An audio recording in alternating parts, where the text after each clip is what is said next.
तो आइए आज हम लोग शुरू करते हैं प्रश्नावली 1.3 के उदाहरण के सभी सवाल। जैसा कि कल हम लोगों ने पढ़ा था प्रश्नावली 1.3 का टोटल क्वेश्चन, आज हम लोग पढ़ेंगे प्रश्नावली 1.3 का उदाहरण के जितने भी सवाल हैं, जितने भी क्वेश्चन हैं, उन सभी को आज हम सॉल्व करेंगे। ठीक है, तो आइए शुरू करते हैं। पहला एग्जाम्पल का क्वेश्चन है कि सिद्ध कीजिए कि √3 एक अपरिमेय संख्या है। तो कल का पहला सवाल आप लोगों को याद होगा, उसमें था कि आपको सिद्ध करना था √5 एक अपरिमेय संख्या है। तो जिस तरह √5 को हमने अपरिमेय सिद्ध किया, ठीक उसी तरह √3 को भी हम अपरिमेय सिद्ध करेंगे।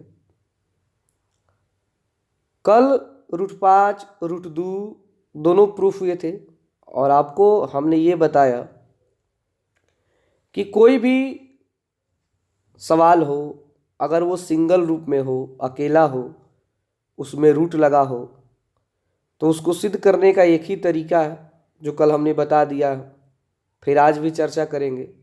और ये जो सवाल हम लोग पढ़ने जा रहे हैं, ये सवाल आपको हमने होमवर्क में भी दिया था बनाने के लिए, तो आप लोगों ने उसे बनाया।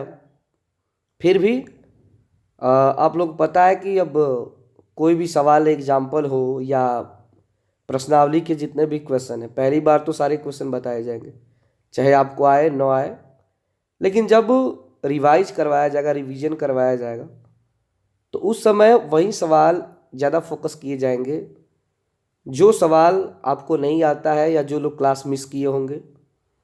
ठीक है, अब ऐसा नहीं है कि सवाल छोड़ छोड़ के बताया जाएगा, मतलब पूछोगे तो सारे बताए जाएंगे, लेकिन पहली बार में हम सभी क्वेश्चन का जिक्र करेंगे क्योंकि नोट्स भी तैयार करना है। तो फिर एक बार देख लेंगे, सिद्ध कीजिए कि √3 एक अपरिमेय संख्या है।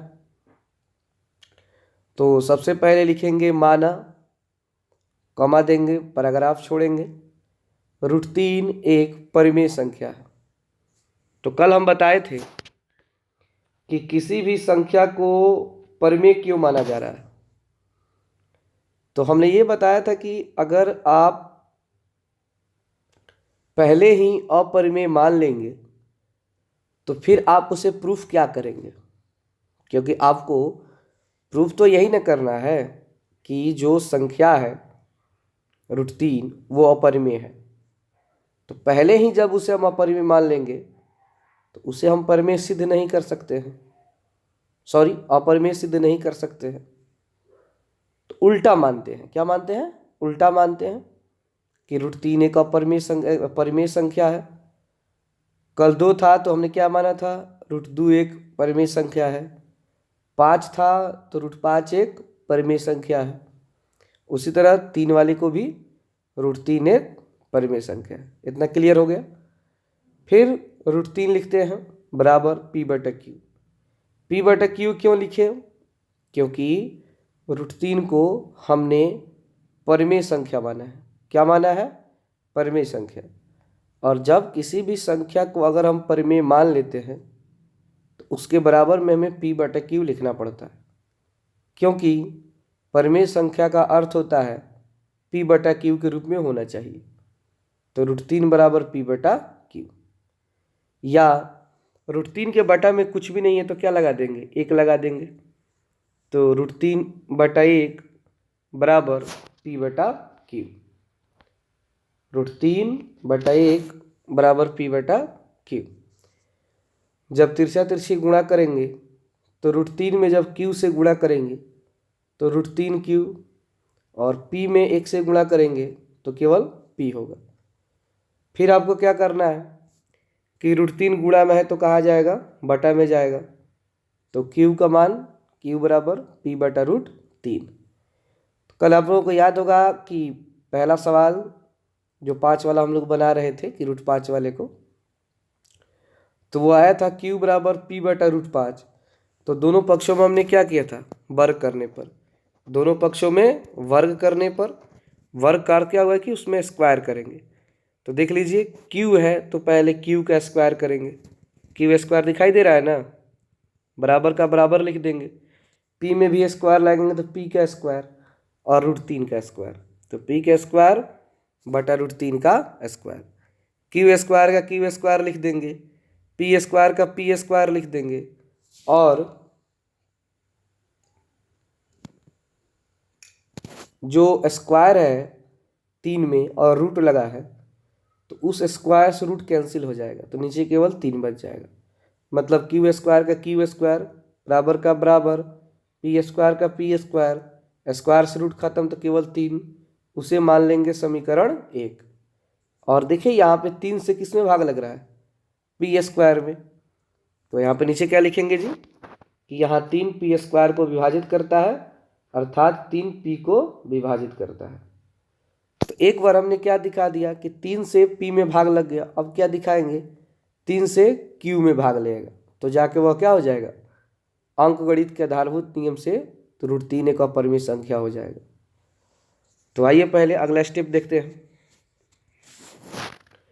अगला स्टेप है कि माना p बराबर 3x, जैसे कि कल हम लोग क्या मानते थे, p बराबर 5x, 2 वाले में 2x, 7 है तो 7x, 11 है तो 11x, मतलब जो भी है वही मानते हैं। तो p बराबर 3x समीकरण 1 में p का मान रखने पर, किस समीकरण में रखेंगे, समीकरण 1 में p का मान रखने पर, जैसे समीकरण 1 यही है जो अभी आप लोगों ने ये देखा, क्यू स्क्वायर बराबर पी स्क्वायर बटा 3, और उसका समीकरण 1 हम माने हैं। तो क्यू स्क्वायर को तो क्यू स्क्वायर लिख देंगे, लेकिन p के जगह लिखेंगे 3x और उसमें स्क्वायर लगाएंगे, तो 3x लगा के उसमें स्क्वायर लगा दिए बटा में 3, और फिर से क्यू स्क्वायर का क्यू स्क्वायर। अब जब स्क्वायर जो लगा है ना ऊपर, वो 3 का भी स्क्वायर है और x का भी स्क्वायर है, तो 3 का स्क्वायर 3 3 का 9 और x स्क्वायर बटा 3, 3 से 9 घटाएंगे तो 3 3 का 9, तो क्यू स्क्वायर का मान कितना आ गया, क्यू स्क्वायर बराबर 3, और जो उसमें x स्क्वायर बच गया उसको उतार दिए, तो Q square equal to 3x square. 3 गुणा में तो कहाँ जाएगा, बटा में, तो बटा में जब जाएगा तो क्यू स्क्वायर बटा 3 बराबर में x स्क्वायर।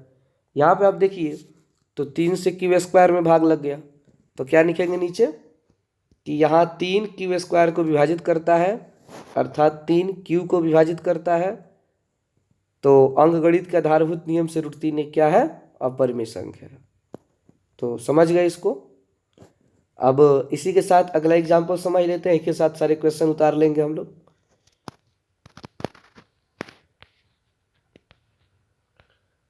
उदाहरण नंबर 2 है कि दर्शाइए कि 5 माइनस √3 एक अपरिमेय संख्या है।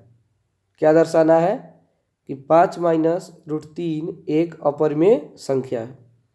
तो वहीं कल की तरह सवाल नंबर 2 की तरह, माना 5 माइनस √3 एक परिमेय संख्या है, तो 5 माइनस √3 बराबर p बटा क्यू लिख देंगे, क्योंकि जो परिमेय संख्या के रूप का है वो p बटा क्यू के रूप का होना चाहिए। फिर माइनस में √3 है, बराबर किधर आएगा तो प्लस √3 हो जाएगा, तो हमारा आ गया 5 बराबर p बटा क्यू प्लस √3।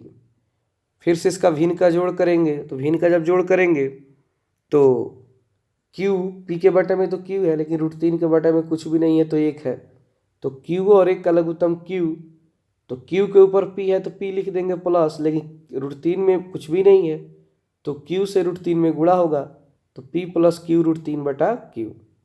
ठीक है, अब 5 में q से गुणा करेंगे तो 5q, और इधर बच जाएगा p प्लस क्यू √3। यहाँ पे थोड़ा सा मिस्टेक हुआ है, यहाँ पे आप लिख लेंगे जो माइनस है उसको प्लस कर देंगे, p प्लस क्यू √3। तो अंकगणित के आधारभूत नियम से 5 माइनस √3 क्या है, अपरिमेय संख्या। क्यों है, क्योंकि एक तरफ अपरिमेय है दूसरी तरफ परिमेय है, तो दोनों मिलकर क्या हो जाता है, अपरिमेय ही होता है। फिर अगला जो एग्जाम्पल है, लास्ट एग्जाम्पल है ये, दर्शाइए कि 3√2 एक अपरिमेय संख्या है। तो माना 3√2 एक परिमेय संख्या है, 3√2 बराबर p बटा क्यू। फिर क्या करेंगे, 3 जो है गुणा में बटा में आएगा, तो 3 से q में गुणा होगा तो 3q हो जाएगा, तो √2 बराबर p बटा 3q, अंकगणित के आधारभूत नियम से 3√2 अपरिमेय संख्या है, क्योंकि एक तरफ परिमेय और एक तरफ अपरिमेय हो गया। ये सारे सवाल क्या है, अब आप लोगों को बहुत ईजी लग रहे होंगे, क्योंकि आज उतना मन भी नहीं लग रहा होगा इसे पढ़ने में कल की तरह, क्योंकि कल आप लोग इसे पूरा समझ चुके हैं। हाँ, उन लोगों को लिए ठीक है जो लोग कल नहीं आए थे या जिनको समझ में नहीं आया, तो लगता है कि आप लोग समझ गए होंगे। सब कोई समझ गया है ना? बोलिए सब कोई। चलिए ठीक है, तब जो लोग नहीं समझे होंगे उन लोगों को ही बताया जाएगा, टेंशन मत रखिएगा, कई बार चलेगा ये, एक बार नहीं होगा, नहीं आएगा तो बोर्ड पे समझाया जाएगा। तो चलिए इसको उतार लीजिए।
तो इस प्रकार आप लोगों का 1.3 पूर्ण रूप से कंप्लीट हुआ।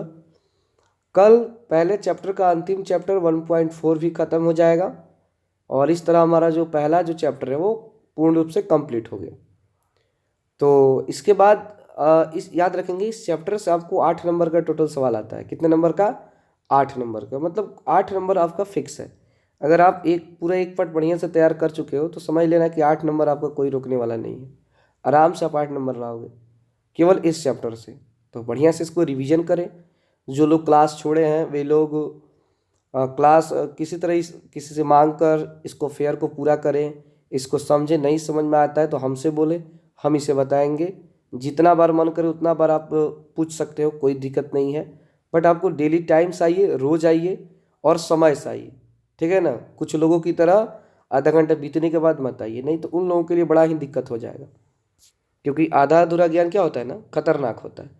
तो कल हम लोग चैप्टर ये ख़त्म कर लेंगे और उसके बाद शुरू करेंगे हम लोग 2 पार्ट को। तब तक के लिए बस इतना ही।